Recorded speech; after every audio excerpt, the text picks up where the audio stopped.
سبحان اللہ بحمدہ سبحان اللہ العظیم سبحان اللہ بحمدہ سبحان اللہ العظیم سبحان اللہ بحمدہ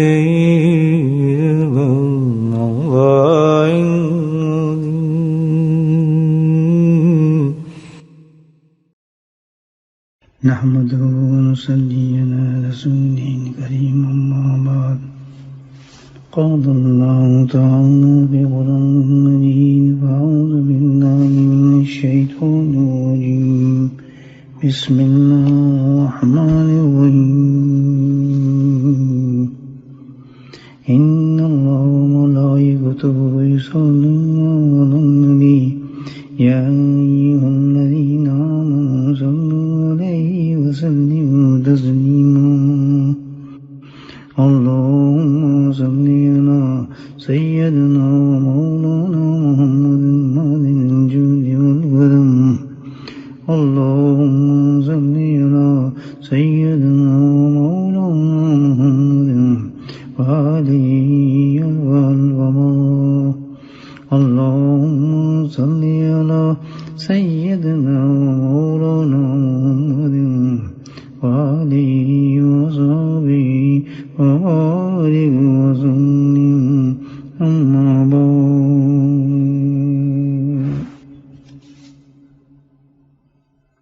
مسافر دو شرائط پر مبنی ہے. اگر ہم کسی کو کہیں گے کہ مسافر ہے تو دو شرطیں اس کے اندر لازم ہونی چاہیے. پہلی چیز تو یہ کہ وہ سفر کر رہا ہو، چل رہا ہو، رکا نہ ہو، اور دوسری چیز یہ کہ اس کی کوئی منزل ہو جہاں وہ جانا چاہتا ہو. اگر یہ دو چیزیں نہیں ملتی تو اس کو آپ ہم مسافر نہیں کہہ سکتے. سفر کرنے والا رکتا تو نہیں، رک گیا تو کبھی شارٹ ٹائم کے لیے، لیکن چلتا ہے. اور جب چلتا ہے تو اس کے سامنے کوئی منزل بھی ہوتی ہے. ایک آدمی چل بھی رہا ہے اور اس کے پاس سامنے کوئی منزل نہیں ہے تب بھی ہم مسافر نہیں، کیونکہ اس کو تو پتہ ہی نہیں منزل کیا ہے. اس کو ہم بھٹکا ہوا انسان کہہ سکتے ہیں، بھٹکا ہوا ہے، کبھی ادھر بھاگ رہا ہے کبھی ادھر جا رہا ہے، اس کو تو پتہ نہیں. تو مسافر ہونے کے لیے لازم ہے دو چیزیں کہ انسان سفر بھی کر رہا ہو اور اس کے سامنے کوئی منزل بھی ہو. تو یہ معاملہ آخرت کے سفر کا ہے. اللہ کے نبی صلی اللہ علیہ وسلم نے ارشاد فرمایا کہ ہم سب مسافر ہیں. بس آپ نے فرما دیا تو سارے ہم مسافر ہیں. جب ہم مسافر کو اللہ کے نبی نے ارشاد فرمایا مسافر ہیں تو پھر دو شرائط ہمیں موجود ہیں، ڈیفینیٹلی موجود ہوں گی. ہم سفر بھی کر رہے ہوں گے، چل بھی رہے ہوں گے، اور ہماری کوئی منزل بھی ہوگی. اگر یہ دو چیزیں نہیں ہیں تو پھر ہم مسافر کیسے ہوئے؟ لیکن جب اللہ کے نبی نے فرمایا تو ہم مسافر ہیں. یقین یہ دو چیزیں ہمارے سامنے موجود ہیں. ہم رکے ہوئے انسان نہیں ہیں، ہم چل رہے ہیں. اب چل کس طرف رہے؟ ہماری منزل آخرت ہے.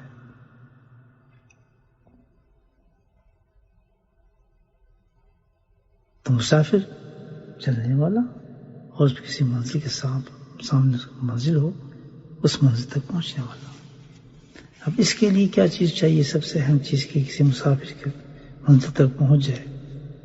سب سے اہم چیز اس کا چیز ہے وہ ہے سیدھا راستہ.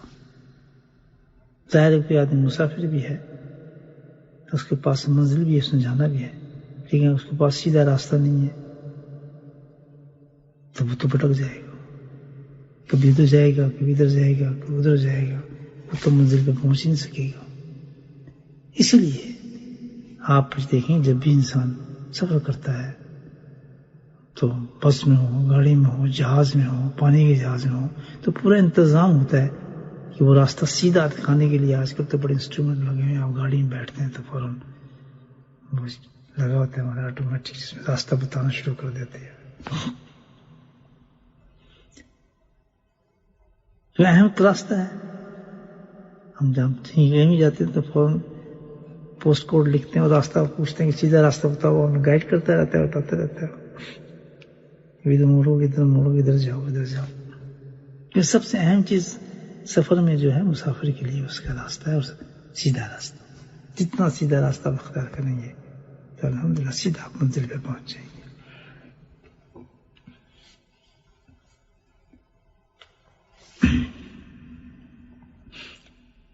تو اب ہم مسافر ہیں آخرت کے، تو ہمارے لیے سب سے اہم چیز جو ہے وہ کیا ہے؟ سیدھا راستہ۔ اگر سیدھا راستہ نہیں ہوگا تو ہم کیا ہوں گے؟ بھٹکے انسان ہوں گے دنیا کے حساب سے۔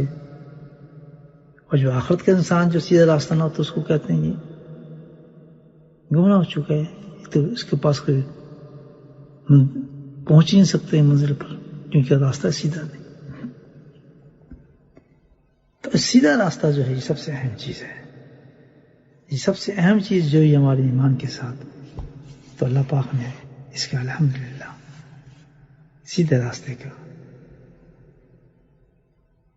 جو ہماری سب سے بڑی کتاب ہے، جو ہمیں گائیڈ کرتی ہے ہمارے دین کو، قرآن حکیم، اللہ پاک نے اس قرآن کے اندر ہمیں مکمل طور پر رہنمائی فرمائی ہے سیدھے راستے کے بارے میں، کیونکہ سیدھے راستے کے بغیر تو کوئی انسان منزل تک نہیں پہنچ سکتا۔ تو آپ یہ دیکھیں کہ اللہ پاک نے اپنے اس کلام پاک کی جو ہمارا رہبر عظیم ہے، جس سے ہر گائیڈنس ہمیں دین کی ملتی ہے، اللہ نے ہمیں پہ اپنے نبی صلی اللہ علیہ وسلم کے ذریعے سے ہمیں دیا۔ تو اس میں آپ دیکھیں انتخاب جو ہے اس قرآن کا، تو سب سے پہلی سورت رکھی گئی ہے، اس کو سورہ فاتحہ کہتے ہیں۔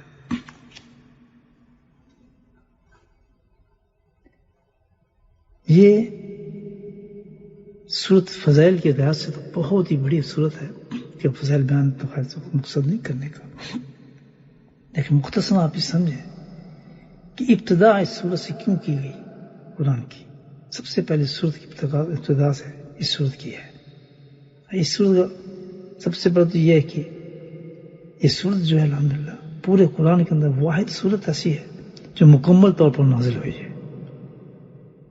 مکمل سے پہلے پورے قرآن میں کوئی صورت نہیں جو مکمل طور پر نازل ہو ایک دم۔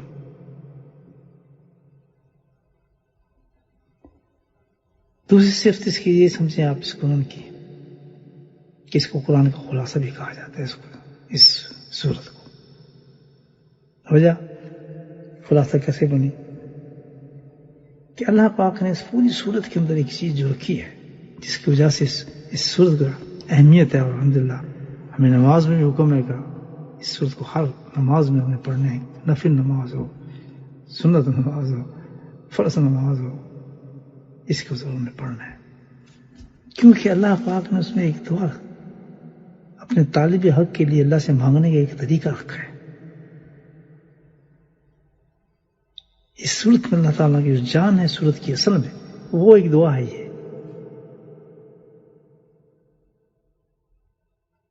کہ اس کے اندر اللہ تعالیٰ نے ہمیں یہ رہنمائی فرمائی ہے، گائیڈنس دی ہے اہدنا الصراط کی، سیدھے راستے کی۔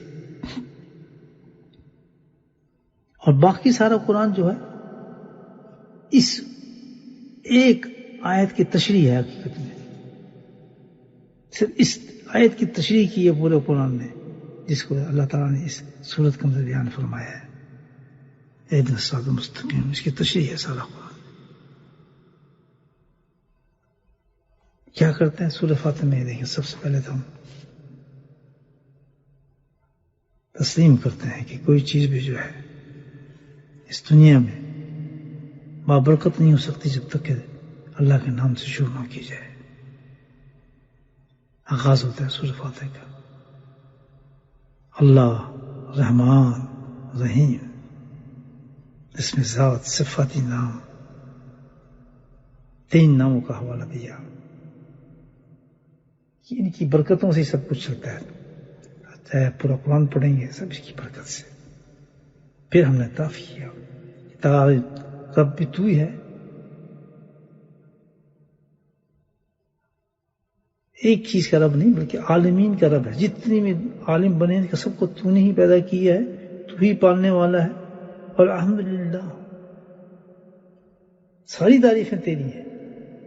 اگر ہم کہتے ہیں کہ یہ پہاڑ بہت خوبصورت ہے تو حقیقت میں تیری تعریف کی جا رہی ہے کیونکہ تو نے پیدا کیا ہے. پوری کائنات کے اندر جس کی بھی انسان تعریف کرے گا کسی چیز کو دیکھنے کے بعد, حقیقت میں تعریف کس کی ہوگی؟ اس کی جس نے اس کو بنایا ہے. تو فرمایا الحمدللہ ساری تعریف رب حقیقت میں تیری ہیں. ہمیں سمندر کنارے کھڑے ہیں, سمندر کو دیکھتے ہیں اتنے حسین خوبصورت لگ رہا ہے, تو جب ہم سمندر کی تعریف کرتے ہیں تو حقیقت میں تیری تعریف ہے. اللہ تم نے کیسی چیز بنائی ہے, کیسے پہاڑ بنائے ہیں, کیسے درخت بنائے ہیں, کیسی آبشاریں بنائی ہیں. فرمایا الحمدللہ ساری تعریف سب حقیقت میں تیری ہے کہ تم نے ان کو پیدا کیا. جو کریٹر ہوتا ہے, پیدا کرنے والا, تو تعریف اس کی ہوتی ہے, اس چیز کی تعریف نہیں ہوتی. اور تو پھر رحمان ہے, اور پھر تو رحیم ہے. یہ صرف رحمان ہی نہیں کہ تو مہربان ہو, بلکہ تو رحیم بھی, اس سے بھی آگے ہے.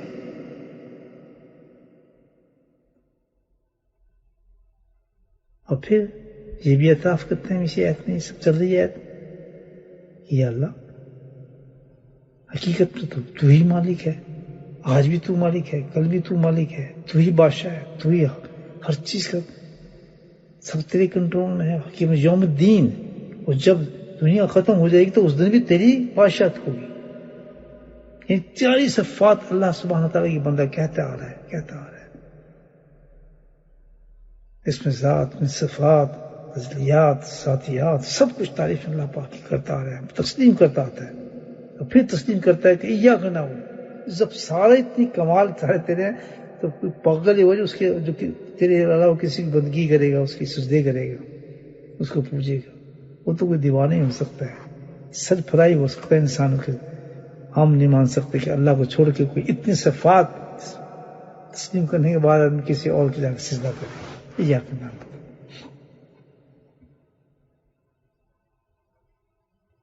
بندے کی تو پھر تیری ہوگی, کسی نہیں کر سکتا ہے. تسلیم کیا کہ تو الہ ہے. سبحان اللہ. اب یہاں پہ گزارش کرتا ہے, تمام تعریفوں کے بعد بندہ گزارش کرتا ہے اللہ تعالیٰ سے, ایاک نعبد ایاک نستعین, ایک تو مدد فرما دے ہماری. سبحان اللہ. اللہ سے انسان اب یہاں مدد مانگ رہے ہیں, یہاں تو میری مدد فرما.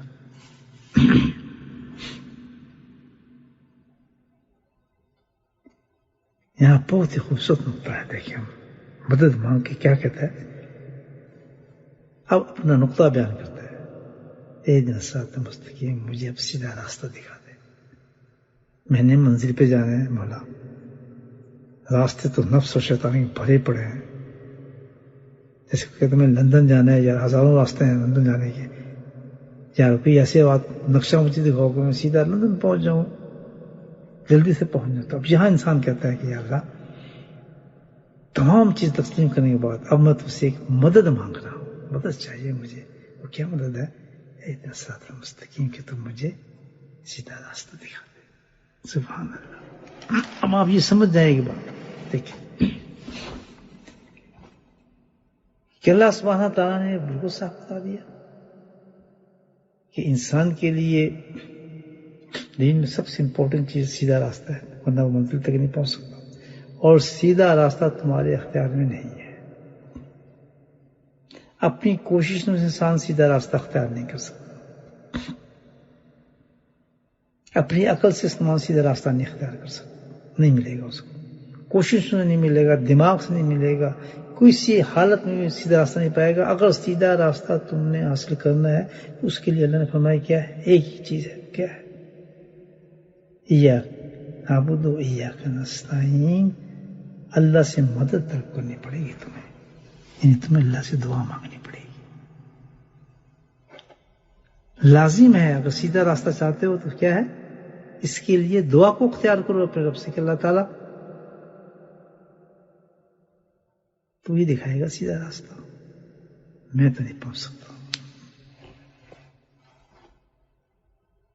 میں سیدھا راستہ نہیں پا سکتا, نہ دماغ سے پا سکوں گا, نہ کسی اور کوئی بھی. ایون میں کہ قرآن بھی پڑھنا ہو تو مجھے سیدھا قرآن سے بھٹکے ہوئے لوگ دکھا دیتے ہیں آپ کو. کئی لوگ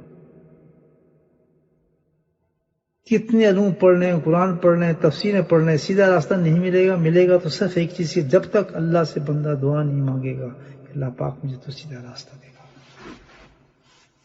اس کو وہ اصل راستہ نہیں ملے گا جو ہمیں آخرت کی منزل تک پہنچا دے. اپنی کوششوں سے، اپنے دماغ سے، اپنے علوم سے، اپنی چیزوں سے، قرآن سے. اگر بغیر دعا کے آپ قرآن کو اٹھائیں گے، کہیں گے میں سیدھا راستہ لینا چاہتا ہوں، میں آپ کو قرآن کہتا ہے کہ میں ہزاروں کو گمراہ کر دیتا ہوں.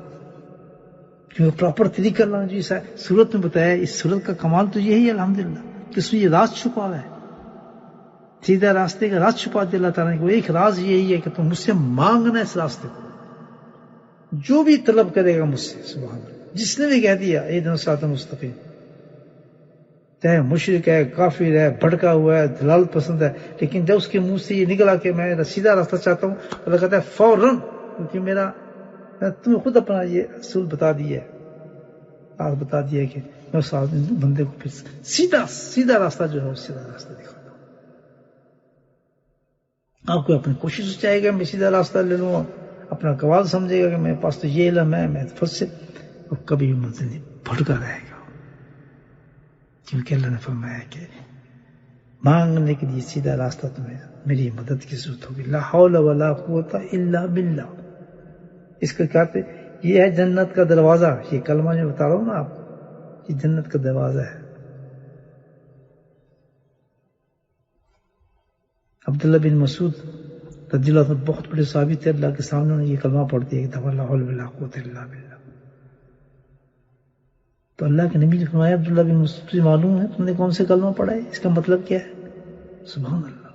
اتنے بڑے صحابی ہیں عبداللہ بن مسعود، بہت اونچا مقام ہے ان کا علوم کے اندر، بہت ہی محبوب صحابی تھے اللہ کے نبی کے. تو کہنے یا رسول میں تو یہ کلمہ پڑھ دیا، مجھے تو اس کا علم نہیں ہے. تو اللہ کے نبی نے اس کی تشریح فرمائی. لا حول ولا قوت الا باللہ. جنت کا دروازہ ہے. کیوں جنت؟ یہ پورا راستہ بتا رہا ہے تمہیں جنت کا. اس کو اختیار کرو گے تو جنت میں چلے جاؤ گے. اتنا قیمتی کلمہ ہے. یہ کیا ہے کہ یا اللہ تیری طاقت کے بغیر میں کبھی بھی کسی گناہ سے نہیں روک سکتا. تیری طاقت کے بغیر اللہ، وہ تو طاقت تیری طاقت ہے جو مجھے گناہوں سے روک سکتی ہے، ورنہ میں نہیں روک سکتا. پھر اللہ پہ چھوڑتا ہے انسان. عاجز مجبور ہوں، میں تو نہیں کر سکتا. یہ تیری طاقت ہے. لا حول ولا قوت. اور نہ تیری مدد کے بغیر میں کوئی نیکی کر سکتا ہوں. اگر تیری مدد نہ ہوئی تو میں کبھی سجدہ بھی نہیں کروں گا، کبھی ہاتھ بھی اٹھاؤں گا، کبھی نماز بھی نہیں پڑھوں گا. تو گویا کیا ہے کہ دونوں چیزوں کے لیے مجھے تیرے آگے جھکنا پڑے گا. اللہ تعالیٰ تو مجھ پہ فضل فرما، مجھے نمازی بنا دے، مجھے اپنے عبادت گزار بندہ بنا دے، مجھے سیدھا راستہ دکھا دے. جب تک تم اللہ سے طلب نہیں کرو گے، مانگو گے نہیں، دعا نہیں مانگو گے، تم خود نہیں کر سکتے. کیونکہ یاد رکھیں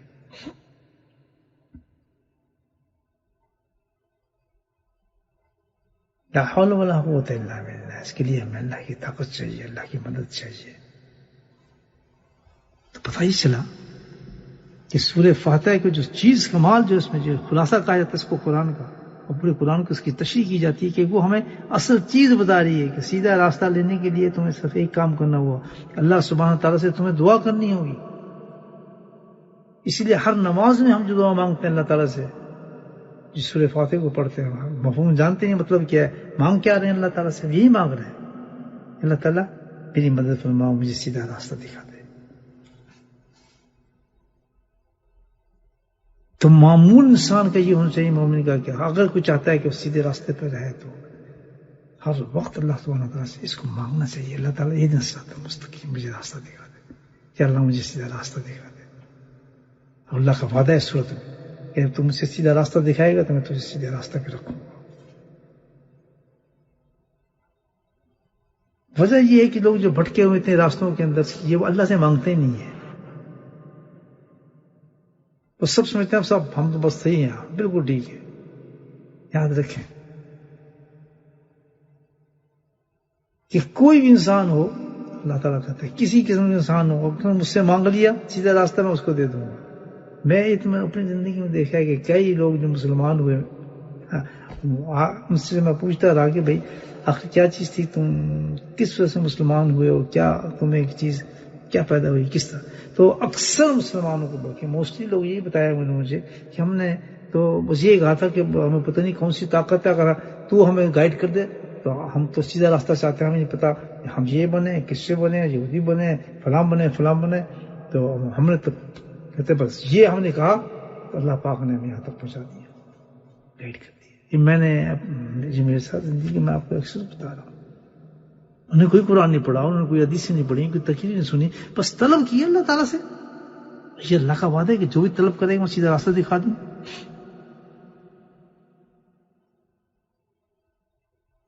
تو ایک چیز بھی یاد رکھیں کہ انسان دعا اس چیز کی کرتا ہے جب اس کی طلب ہو. جب آپ کو طلب نہیں ہو دعا نہیں کریں گے. مجھے پانی کی طلب ہے تو پھر پانی کی دعا کروں گا، بیٹی کی طلب ہے تو اللہ مجھے بیٹا، جس چیز کی طلب ہوگی تو میں اس کی دعا کرتا ہوں. ہم دعا کیوں نہیں کرتے؟ اس لیے کہ ہماری طلب نہیں ہے. طلب کیوں نہیں ہے؟ اس کی وجہ ہے کہ نفس اور شیطان نے اس طلب کو دبا دیا ہے. ہماری اس طلب کو انہوں نے دبا دیا ہے، اور طلب اس طرح دبایا ہے کہ انہوں نے یہ وسوسے یہ پیدا فرما دیتے ہیں کہ بھائی کوئی گمراہ ہے، گناہگار ہے، اس کی اس طلب کو دبا دیتا ہے نفس اور شیطان کہ تم فائدہ کیا مانگنے کے دو، تو کیسے سیدھا ہو سکتا ہے، جو تو کام ہی نہیں کر رہا دعا تیری کیا ہے. لیکن یہ یاد رکھیں بات، کسی حالت میں بھی انسان ہو، یہ ضروری نہیں کہ اللہ ہمیں سیدھے راستے پہ ڈال بھی دے ہم اس کے بعد دعا نہ مانگیں، کیونکہ اس کے بعد بھی خطرات موجود ہیں. ان لوگوں کو زیادہ خطرات موجود ہیں کہ جو آلریڈی ایک سیدھے راستہ انہوں نے دکھا دیا اللہ پاک، سیدھے راستے پہ چل رہے ہیں، تو ان کے بھی خطرات موجود ہیں. ان کو بھی ہر وقت اللہ تعالیٰ سے یہی دعا مانگنی چاہیے. سر فہرست ہماری دعا یہ ہونی چاہیے کہ اگر سیدھا راستہ ہے تو باقی راستے کھلیں گے ہمارے. اگر سیدھا راستہ ہمارے پاس نہیں ہے باقی ہمیں چاہیے کہ ہمیں کچھ بھی نہیں ملے گا. سب سے پہلے جو چیز انسان اللہ سے مانگے، اللہ تعالیٰ سے ایک چیز مانگے. یہ قرآن نے ہمیں سورہ فاتحہ بتا دی کہ ایک چیز مانگو، کیا ہے؟ اہدنا الصراط المستقیم. جس نفس و شیطان نے جو ہماری خواہش کو دبایا ہے کہ جس کی وجہ سے ہم اللہ سے مانگتے نہیں کہ اگر ہم نے مانگا ہماری قبول کیسے ہوگی؟ ہم تو گندے آدمی ہیں، ہمارے اندر کوئی ایسی بات نہیں کہ ہم اللہ سے چیز کس منہ سے مانگے. بالکل نہیں. مانگتے رہیں چاہے کتنے بھی گندا ہو آدمی، کتنا بھی گندا ہو، لیکن وہ اللہ سے ضرور مانگے اللہ تعالیٰ مجھے ہدایت دے، اللہ میں سیدھا راستہ دیکھے، اللہ میں بس یہ کلمہ اس کے منہ سے نکلنا چاہیے. سبحان اللہ. جب یہ کلمہ نکلنا شروع ہو جائے گا منہ سے تو اللہ کا وعدہ ہے صورت میں اس کو ضرور راستہ لے آؤں گا، اپنے پاس لے آؤں گا. جس کے منہ سے یہ کلمہ بند ہو جائے تو پھر تو کام ختم ہو گیا. اس کی ہدایت ہو بندہ گمراہ ہو کسی حالت میں بھی ہو، بیشک کتنے اعلیٰ مقام پر بھی انسان ولایتوں کے درجے پر ہے، لیکن اس کلمے کو نہ بھولنا کبھی. اس لیے ہمیں ہر نماز پڑھتے ہیں تو یہ پڑھنا پڑتا ہے، بتایا کہ تم یہ اس تکبر میں نہ نہیں کہ تم بھٹک نہیں سکتے تو بھٹک جاؤ گے. یہ بھائی اس صورت کو قرآن کا خلاصہ اس لیے کہا گیا ہے، باقی سارا قرآن تشریح ہے اس کی اہدنا الصراط المستقیم کی. اور پھر اللہ سبحانہ وتعالیٰ نے بحث کی ہے اسی صورت میں، صراط الذین انعمت علیہم غیر المغضوب علیہم ولا الضالین. سبحان اللہ. 3 راستے ہیں، 3 راستے ہیں یہ دیکھ رہے ہیں. ایک جن پہ انعام کیا، ایک وہ جو مغضوب ہوئے یعنی غصہ جن پہ اللہ تعالیٰ تعالیٰ ہوا، غضب ہوا. ایک وہ جو گمراہ ہوئے. ان کی تشریح قرآن میں آگے ہے کون سی فرقے ہیں آپ، اللہ نے اس کی تشریح فرمائی ہے کہ کن قوم پر اللہ غصہ فرمایا تھا، کن لوگوں پر، کون تھے جو گمراہ ہوئے تھے، سب بتایا اللہ نے پھر قرآن میں. اور وہی بتایا کہ جن پہ انعام کیا وہ کون لوگ ہیں، نبیین، صدیقین، صالحین، صادقین، یہ سارے یہ وہ لوگ ہیں. اولیاء اللہ یہ سارے وہ طبقہ ہے جس پر اللہ نے انعام کیا. نبیین، صدیقین، شہداء و صالحین، یہ سارے جتنے بھی ہیں اللہ نے اس کی وضاحت کی ہے قرآن میں. تو ہم یہاں اللہ سے کیا دعا مانگتے ہیں کہ اہدنا الصراط المستقیم کا مطلب اللہ یہی ہے ہمارا کہ ہمیں ان لوگوں کا راستہ بتا جس پہ تم نے انعام کیا، وہ لوگ ہیں جن کی لسٹ نے قرآن میں پیش کی ہے، اور اس سے پناہ مانگنی ہم نے، مغضوب والا راستہ اور گمراہ والا راستہ۔ میں وعدہ کر دیا تھا کہ راستہ سیدھا وہ ہوگا جس انسان کا راستہ دیکھنا ہے سیدھا ہے، تو آپ اس کی سچائی، سیدھے راستے کی گواہ اس کا راستہ دے گا۔ اگر وہ انعام والے راستے پہ چل رہا ہے، نبیین، صدیقین، شہداء و صالحین والا راستہ اس نے اختیار کیا ہوا ہے، تو وہ سیدھا راستہ ہوگا۔ اگر اس میں جھلکیاں نظر آ رہی ہیں، مکس ہوا ہے، کہ بناوٹ نظر آ رہی ہے، ان لوگوں جو ضالین ہیں، جو مغضوب ہیں، ان کی جھلکی نظر آ رہی ہے، ان کی طرز نظر آ رہی ہے، ان کی بود و باش نظر آ رہی ہے، ان کا طریقہ نظر آ رہا ہے، ان کے اندر سارا مکس، تو وہ راستہ نہیں ہے انعام والا، وہ نہیں ہے، ادھر ساتھ نہیں ہے۔ اللہ صاحب بتا دیے کہ راستہ صرف وہی ہوگا جس پہ میں نے انعام کیا، ان لوگوں جیسی طرز زندگی ہوگی، ان لوگوں کا سٹائل ہوگا، ان لوگوں کی آپ کی کوشش ہوں گی، ان جیسی آپ کی عبادات ہوں گی، آپ کا ہر طرز زندگی جن کے مطابق ہوگا، تو وہ ہوگا میرا سیدھا راستہ۔ لیکن جن میں مکس ہوں گی یہ چیزیں دوسرے لوگوں کی، وہ سیدھا راستہ نہیں، اللہ تعالیٰ فرماتے ہیں وہ بھٹکا ہے، حیران بھٹکا ہے۔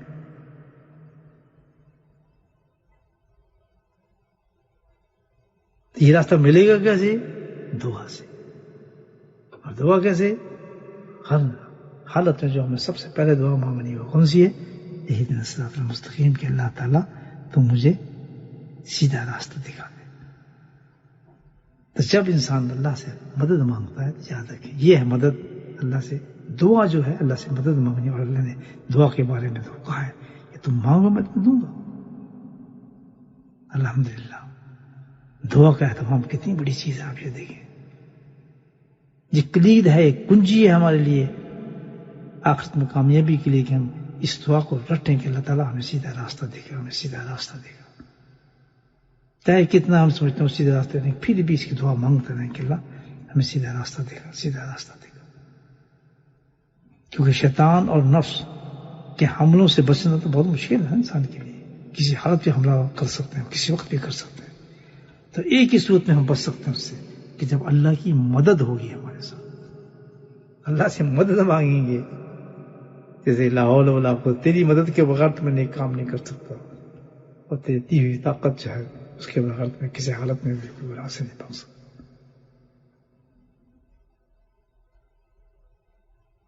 تو جب ہم اللہ سے مدد مانگیں گے، دعا مانگیں گے، اللہ تعالیٰ تو ہمیں سیدھا راستہ دے گا، تو اس وقت انسان سیدھے راستے پہ چلے گا۔ اور یہ سورت جو ہے الحمدللہ سورہ فاتحہ، اس کا کمال یہ ہے سورت کے اندر، اس لیے اس کو کہا جاتا ہے کہ یہ پورے قرآن کا خلاصہ ہے، اس صورت، اس دعا کی وجہ سے اہدنا الصراط المستقیم پوری قیمت ہے اس صورت کی۔ تب ہمیں جان جانا چاہیے کہ ہماری لیے سب سے پہلی چیز جو اللہ سے مانگنے والی ہے دعا، وہ کون سی دعا ہے؟ اہدنا الصراط المستقیم۔ ساری دعاؤں سے پہلے جو انسان دعا مانگے یہ اللہ پاک مجھے تو نے سیدھا راستہ دکھانا ہے، اہدنا الصراط المستقیم۔ اور ہو سکتا نہیں کہ گمراہ سے گمراہ انسان بھی وہی دعا مانگ لے گا، دوسرا نہیں، خود مانگے گا، طلب پہ دی جاتی ہے، خود اگر اس نے مانگ لیے، بے شک گناہ کر رہا ہے، کچھ بھی کر رہا ہے، مانگتا رہے۔ شیطان اس کو کہتا ہے تو شراب پی رہا ہے، یہ مانگ، کہہ رہا ہے تو مجھے سیدھا راستہ دے گا، زنا کر رہا ہے تو ایسے رہا، کچھ بھی ہے، میں نے تو یہ کہنا ہی مجھے سیدھا راستہ دے گا، کیونکہ میں مدد مانگ رہا ہوں اللہ تعالیٰ سے، میرے میں طاقت نہیں ہے میں اس کام کو چھوڑ دوں، میرے میں طاقت ہی نہیں ہے میں زنا کو چھوڑ دوں، میرے طاقت نہیں ہے میں حرام کاموں کو چھوڑ دوں، میں تو بالکل فارغ ہو چکا ہوں یا ہو چکی ہوں۔ اللہ کہتا ہے کوئی بات نہیں، میں نے کوئی شرط لگائی تم ایسے ایک دن الصراط المستقیم سے پہلے کہنے سے کوئی شرط لگائی اللہ پاک نے؟ کچھ کہا اللہ نے؟ نہیں، یہی کہ ایاک نعبد و ایاک نستعین کے بعد فوراً کہا اہدنا الصراط المستقیم، بس کوئی شرط نہیں لگائی کہ تیرے لیے نمازی ہونا چاہیے، تیرے لیے بہت پاک صاف ہونا چاہیے، تیرے لیے حاجی ہونا چاہیے، پردہ ہونا چاہیے، کچھ نہیں شرط کرتی ہے، کسی حالت میں تو گمراہ ہے، جو کچھ بھی ہے اس دعا کو نہ چھوڑنا، اس دعا کو مانگتے رہنا۔ اللہ کا وعدہ ہے اس صورت کے اندر کہ انشاءاللہ میں تمہیں سیدھا راستہ دکھاتا ہوں۔ افسوس ان لوگوں پر ہے کہ جو منہ سے کلمہ نکلتا کہ اللہ ہمیں ہدایت کا راستہ دے دے. بس اللہ سے دعا کریں کہ ہماری زبانوں پر یہ کلمہ جاری ہو جائے کہ اللہ پاک ہمیں تو سیدھا راستہ دے گا. اس سے تکبر بھی ختم ہوتا ہے, غرور بھی ختم ہوتا ہے. کیونکہ بعض لوگ سمجھتے ہیں میں تو بالکل سیدھے راستے پر ہوں, میں تو بالکل سیدھے راستے پر ہوں. تمہیں کیا ہوتا ہے یہ سیدھا راستہ ہے؟ اگر یہ فرقے جو آپ کو نظر آتے ہیں سارے چکر جتنے بھی ہیں یہ اسی وجہ سے ہے کہ ہم نے یہ دعائیں مانگنا چھوڑ دی ہے. یہ دعا مانگنا ہی چھوڑ دی کہ ہم یہ سیدھا راستہ دکھاؤ. تبھی تو اتنے سارے فرقے بن گئے. ورنہ اگر سب لوگوں کی زبان پہ جاتا ہے اللہ سیدھا راستہ دکھا, تو پھر تو راستہ اللہ نے دکھانا تھا, خود دکھا دیتے ہیں راستہ سیدھا. اسی راستے پہ چلا دیتے ہیں, ان راستوں کو سہل کرنا شروع کر دیتے ہیں. سامنے آدمی سیدھا راستہ چلنا شروع ہو جاتے ہیں. لیکن کیونکہ کبر کی وجہ سے, غرور کی وجہ سے اپنے آپ کو بالکل صحیح سمجھتا ہے, اپنا کو بالکل اتھینٹک سمجھتا ہے, میں تو یہ ہوں, میں نے قرآن سے سیکھا ہے, میں نے فلاں سے سیکھا ہے. اس کا فخر اتنا ہوتا ہے کہ وہ کبھی منہ سے کہتے نہیں کہ اللہ تعالیٰ مجھے نہیں پتا میں بھٹکا نہ ہوں, کہیں مجھے یقین نہیں آ رہا میں بھٹکا نہ ہوں, تو ہی مدد کر, میرے اگر یہ راستہ سیدھا, مجھے سیدھا راستہ دکھا, یہ غلط ہے راستہ, تو ہی سیدھا راستہ مجھے دکھا. تو گویا انسان کو اپنے راستے پر بھی بھروسہ نہیں کرنا چاہیے, مدد مانگتی رہنی چاہیے اللہ تعالیٰ سے. روز آخرت میں انسان کہہ سکتا ہے کہ اللہ پاک کے سامنے کھڑے ہو کہ اللہ تعالیٰ میں تو تجھ سے مانگے جا رہا تھا, میں تو حالات تجھ سے مانگے تو تو نے مجھے یہ راستہ دکھایا. تو کیسے ہو سکتا ہے کہ اللہ کے سامنے بندہ کیسے کہہ سکتا ہے؟ اللہ کہے کہ تو نے مجھے مانگے, میں تو غلط راستہ دکھاؤں گا, تو نے مانگا ہی نہیں, تو اپنے راستے کو خود ہی صحیح سمجھ کے چھوڑ دیا مانگنا, اپنے آپ کو صحیح سمجھ کے چھوڑ دیا راستہ. نہیں, تجھے مانگتے رہنا چاہیے راستہ. اللہ پاک ہم سب کو توفیق نصیب فرمائے کہ سب سے پہلی دعا ہماری کون سی ہے؟ اللہ سے جو مانگے اللہ تعالیٰ ہمیں سیدھا راستہ دکھا دے. وآخر دعوانا الحمدللہ رب العالمین. بسم اللہ الرحمن الرحیم. الحمدللہ رب العالمین, والصلاة والسلام علی سیدنا المرسلین الشفیع المذنبین ترحم یا سیدنا الحبیب الامین. اللہم صلی علی محمد وعلی آل محمد کما صلیت علی ابراہیم وعلی آل ابراہیم انک حمید مجید. وسلم تسلیما دائما ابدا کثیرا کثیرا. یا اللہ تو ہمارے گناہوں کو معاف فرما دے, یا اللہ تو ہمارے خطاؤں کو معاف فرما دے, یا اللہ تو سمجھ کی بخشش فرما دے. اے میرے مولا تمام بڑے کاموں سے بچا لے. اے میرے مولا پناہ مانگتے ہیں تجھ سے معاصی کی, یا اللہ پناہ مانگتے ہیں تجھ سے کسل کی, سستی کی, یا اللہ پناہ مانگتے ہیں بزدلی کی, میرے مولا پناہ مانگتے ہیں تجھ سے بخل کی. یا میرے مولا تمہیں ہم تمام فتائن سے دور فرما, تمام فتنوں سے بچا لے میرے مولا. یا اللہ ہمیں تمام فتنوں سے بچا لے. یا اللہ آنکھوں کی فتنے سے بچا, سننے کی فتنوں سے بچا, زبان کی فتنوں سے بچا. یا اللہ دولت کی فتنوں سے بچا. یا اللہ تنگ دستی کی فتنوں سے بچا, رشتے داروں کی فتنوں سے بچا, اولاد کی فتنوں سے بچا میرے مولا. یا اللہ تمام فتنوں سے بچا لے میرے مولا. یا اللہ تو ہمارے باطن کو پاک اور صاف فرما دے. یا اللہ تمہاری ٹوٹی پھوٹی محنتوں کو قبول فرما دے میرے مولا. یا اللہ ہمارے ذکر و فکر میں رنگ بھر دے میرے مولا. یا اللہ ہمارے ذکر و فکر میں رنگ بھر دے میرے مولا. یا اللہ اس تو قبول فرما یا رحم. یا اللہ ہمیں سیدھا راستہ نصیب فرما دے. یا اللہ ہمیں سیدھا راستہ نصیب فرما دے. یا اللہ سیدھا راستہ نصیب فرما دے ان لوگوں جن پہ تو نے اعلان کیا, نبیین ہے, صدیقین ہے, شہداء و صالحین ہے میرے مولا. یا اللہ ان کے راستے پہ, ان کی زندگی کے راستے پہ ہمیں چلا دے میرے مولا. ہمیں چلا دے, ہماری اولادوں کو چلا دے میرے مولا, ہمارے جاننے والوں کو چلا دے. یا رحیم. یا اللہ تم پہ فضل فرما. یا اللہ تو ہمیں پاک اور صاف کر دے میرے مولا. ایسا پاک صاف کر دے جیسے کہ تو گندے کپڑے کو میرے مولا میل کو چور سے پاک صاف کرتا ہے. یا اللہ ہمارے باطن کو مصفا کر دے. یا اللہ ہمارے میں, ہمارے گناہوں میں, نافرمانی میں, یا اللہ مغرب اور مشرق کا فاصلہ کر دے. یا کریم, یا کریم تو اپنا کرم فرما.